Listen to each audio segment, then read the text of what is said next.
23वां अध्याय कर्दम और देवहूति का विहार। श्री मैत्रेय जी ने कहा, विदुर जी, माता पिता के चले जाने पर पति के अभिप्राय को समझ लेने में कुशल साध्वी देवहूति कर्दम जी की प्रतिदिन प्रेम पूर्वक सेवा करने ठीक उसी तरह जैसे श्री पार्वती जी भगवान शंकर की सेवा करती हैं। उसने काम, वासना, दंभ, द्वेष, लोभ, पाप और मद का त्याग कर बड़ी सावधानी और लगन के साथ सेवा में तत्पर रहकर विश्वास, पवित्रता, गौरव, संयम, शुश्रूषा, प्रेम और मधुर भाषणी गुणों से अपने परम तेजस्वी पतिदेव को संतुष्ट कर दिया। देवहूति समझती थी कि मेरे पतिदेव दैव्य से भी बढ़कर हैं, इसलिए वह उनमें बड़ी बड़ी आशाएं रखकर उनकी सेवा में लगी रहती थी। इस प्रकार बहुत दिनों तक अपना अनुवर्तन करने वाली उस मनुपुत्री को व्रतादि का पालन करने से दुर्बल हुई देख देवर्षि श्रेष्ठ कर्दम को दयावश कुछ खेद हुआ और उन्होंने उससे प्रेम गदगद वाणी में कहा। कर्मठ जी बोले, मनुनंदिनी, तुमने मेरा बड़ा आदर किया है। मैं तुम्हारी उत्तम सेवा और परम भक्ति से बहुत संतुष्ट हूं। सभी देहधारियों को अपना शरीर बहुत प्रिय एवं आदर की वस्तु होता है, किंतु तुमने मेरी सेवा के आगे उसके क्षीण होने की भी कोई परवाह नहीं की। अतः अपने धर्म का पालन करते रहने से मुझे तप, समाधि, उपासना और योग के द्वारा जो भय और शोक से रहित भगवत प्रसाद स्वरूप विभूतियां प्राप्त हुई हैं, उन पर मेरी सेवा के प्रभाव से अब तुम्हारा भी अधिकार हो गया है। मैं तुम्हें दिव्य दृष्टि प्रदान करता हूं, उसके द्वारा तुम उन्हें देखो। अन्य जितने भी भोग हैं वे तो भगवान श्री हरि के धिकुटी विलास मात्र से नष्ट हो जाते हैं, अतः वे इसके आगे कुछ भी नहीं है। तुम मेरी सेवा से भी कृतार्थ हो गई हो। अपने पतिव्रत धर्म का पालन करने से तुम्हें ये दिव्य भोग प्राप्त हो गए हैं, तुम इसे भोग सकती हो। हम राजा हैं, हमें सब कुछ सुलभ है। इस प्रकार जो अभिमान आदि विकार है, उनके रहते हुए मनुष्यों को इस दिव्य भोगों की प्राप्ति होनी कठिन है। कर्मठ जी के इस प्रकार कहने से अपने पतिदेव को संपूर्ण योग, माया और विद्याओं में कुशल जानकर उस अबला की सारी चिंता जाती रही। उसका मुख किंचित संकोच भरी चितवन और मधुर मुस्कान से खिल उठा और वह विनय एवं प्रेम से गदगद वाणी में इस प्रकार कहने लगी। देवहूति ने कहा, द्विजश्रेष्ठ स्वामिन, मैं यह जानती हूं कि कभी निष्फल न होने वाली योग शक्ति और त्रिगुणात्मिका माया पर अधिकार रखने वाले आपके ये सब ऐश्वर्य प्राप्त हैं, किंतु प्रभु, आपके विवाह के समय जो प्रतिज्ञा की थी कि गर्भाधान होने तक मैं तुम्हारे साथ गृहस्थ सुख का उपयोग करूंगा, उसकी अब पूर्ति होनी चाहिए, क्योंकि श्रेष्ठ पति के द्वारा संतान प्राप्त होना पतिव्रता स्त्री के लिए महान लाभ है। हम दोनों के समागम के लिए शास्त्र के अनुसार जो कर्तव्य हो उसका आप उपदेश दीजिए और उपटन, गंध, भोजन आदि उपयोगी सामग्रियां भी जुटा दीजिए, जिससे मिलन की इच्छा से अत्यंत दीन दुर्लभ हुआ मेरा यह शरीर आपके अंग संग के योग्य हो जाए, क्योंकि आपकी ही बढ़ाई हुई काम वेदना से मैं पीड़ित हो रही हूं। स्वामी, इस कार्य के लिए एक उपयुक्त भवन तैयार हो जाए, इसका भी विचार कीजिए। मैत्री जी कहते हैं, विदुर जी, कर्दम मुनि ने अपनी प्रिया की इच्छा पूर्ण करने के लिए उसी समय योग्य में स्थित होकर एक विमान रचा, जो इच्छानुसार सर्वत्र जा सकता था। यह विमान सब प्रकार से इच्छित भोग, सुख प्रदान करने वाला, अत्यंत सुंदर, सब प्रकार के रत्नों से युक्त, सब संपत्तियों के उत्तरोत्तर वृद्धि से संपन्न तथा मणिमय खंभों से सुशोभित था। वह सभी ऋतुओं में सुखदायक था और उसमें जहां तहां सब प्रकार की दिव्य सामग्रियां रखी हुई थी तथा उसे चित्र विचित्र रेशमी झंडी और पताकाओं से खूब सजाया गया था, जिस पर भ्रमरगण मधुर गुंजार कर रहे थे। ऐसे रंग बिरंगे पुष्पों की मालाओं से तथा अनेक प्रकार के सूती और रेशमी वस्त्रों से वह अत्यंत शोभायमान हो रहा था। एक के ऊपर एक बनाए हुए कमरों में अलग अलग रखे हुए शैया, पलंग, पंखे और आसनों के कारण वहां बड़ा सुंदर जान पड़ता था। जहां तहां दीवारों में की हुई शिल्पकारी अपनी अपूर्व शोभा हो रही थी। उसमें पन्ने का पर्स था और बैठने के लिए मुंदे वाली बेदियां बनाई गई थी। मुंदे की ही देहलियां थी। उसके द्वारों के हीरे के किवाड़ थे तथा इंद्रणीय मणि के शिखरों पर सोने के कलश रखे हुए थे। उसकी हीरे की दीवारों में बढ़िया लाल जड़े हुए थे, जो ऐसे जान पड़ते थे मानो विमान की ही आंखें हो, तथा उसे रंग बिरंगे चंदोबे और बहुमूल्य सुनहरी बंधनवारों से सजाया गया था। उस विमान में जहां तहां कृत्रिम हंस और कबूतर आदि पक्षी बनाए गए थे, जो बिल्कुल सजीव से मालूम पड़ते थे। उन्हें अपना सजातीय समझकर बहुत से हंस और कबूतर उसके पास बैठ कर अपनी बोली बोलते थे। उसमें सुविधानुसार क्रीड़ा स्थली, शयनगृह, बैठक, आंगन और चौक आदि बनाए गए थे, जिसके कारण वह विमान स्वयं कर्मठ जी को भी विस्मित सा कर रहा था।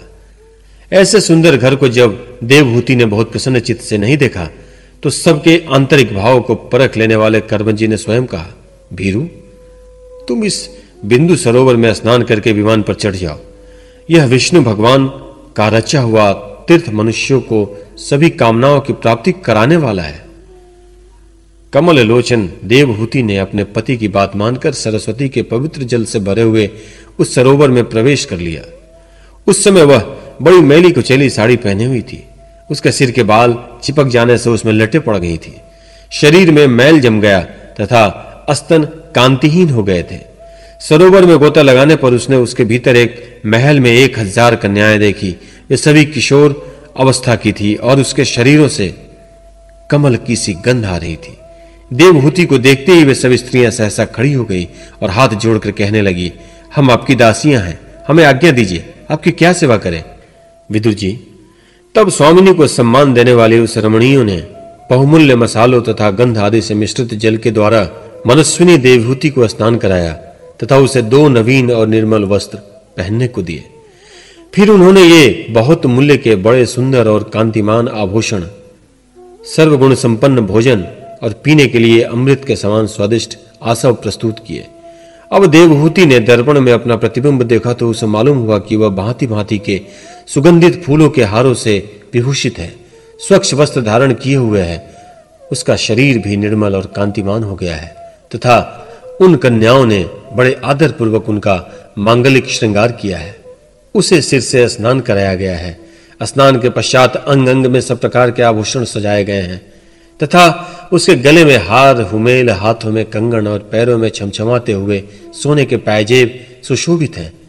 कमर में पड़ी हुई सोने की रत्न जटित करधनी से बहुमूल्य मणियों के हार से और अंग अंग में लगे हुए कुमकुम आदि मंगल द्रव्यों से उसकी अपूर्व शोभा हो रही है।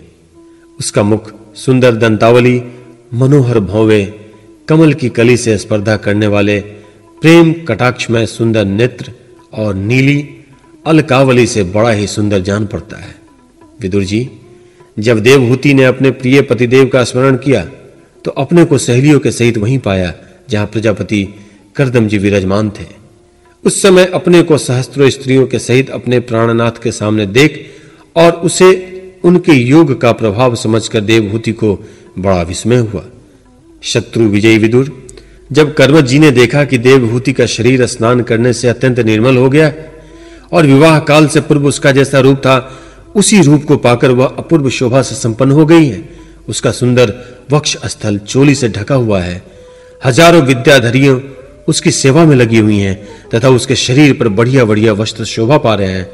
तब उन्होंने बड़े प्रेम से उसे विमान पर चढ़ाया। उस समय अपनी प्रिया के प्रति अनुरक्त होने पर कर्मठ जी की महिमा मन और इंद्रियों पर प्रभुता कम नहीं हुई। विद्याधरियां उनके शरीर की सेवा कर रही थी। खिले हुए कुमुद के फूलों से श्रृंगार करने से अत्यंत सुंदर बने हुए विमान पर इस प्रकार शोभा पा रहे थे मानो आकाश में तारागण से गिरे हुए चंद्रदेव विराजमान हो। उस विमान पर निवास कर उन्होंने दीर्घ काल तक कुबेर जी के समान मेरु पर्वत की घाटियों में विहार किया। ये घाटियां 8 लोकपालों की विहार भूमि है।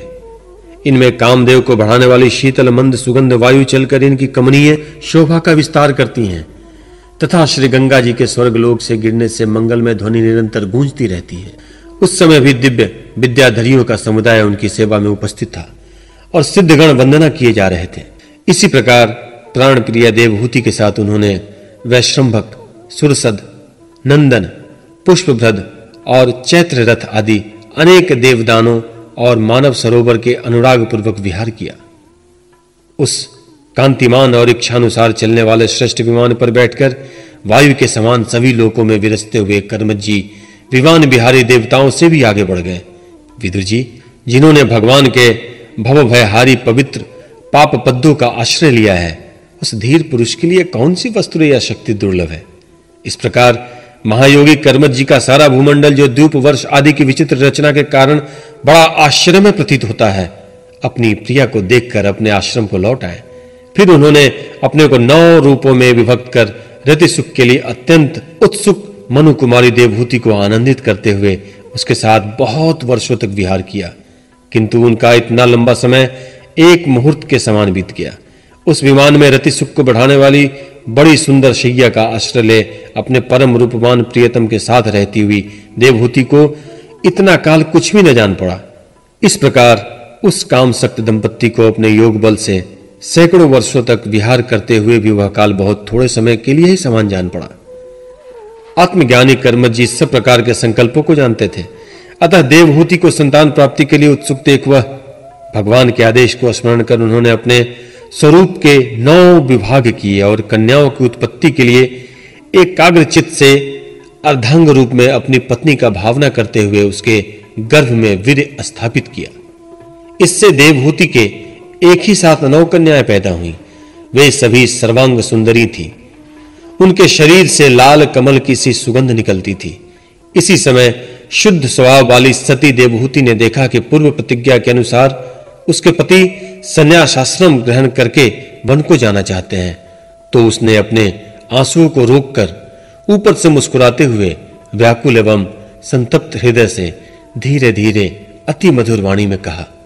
उस समय वह सिर नीचा किए हुए अपने नख मणिमंडित चरण कमल से पृथ्वी को कुरेदती रही। देवहूति ने कहा, भगवान, आपने जो कुछ प्रतिज्ञा की थी वह सब तो पूर्णतः निभा दी, तो भी मैं आपकी शरणागत हूं, अतः आप मुझे अभयदान और दीजिए। ब्राह्मण, इन कन्याओं के लिए योग्य वर खोजने पड़ेंगे और आपके वन को चले जाने के बाद मेरे जन्म मरण रूप शोक को दूर करने के लिए भी कोई होना चाहिए। प्रभु, अब तक परमात्मा से विमुख रहकर मेरा जो समय इंद्रिय सुख भोगने में बीता है वह तो निरर्थक ही गया। आपके परम प्रभाव को न जानने के कारण ही मैं इंद्रियों के विषयों में आसक्त रहकर आपसे अनुराग किया, तथापि यह भी मेरे संसार भय को दूर करने वाला ही होना चाहिए।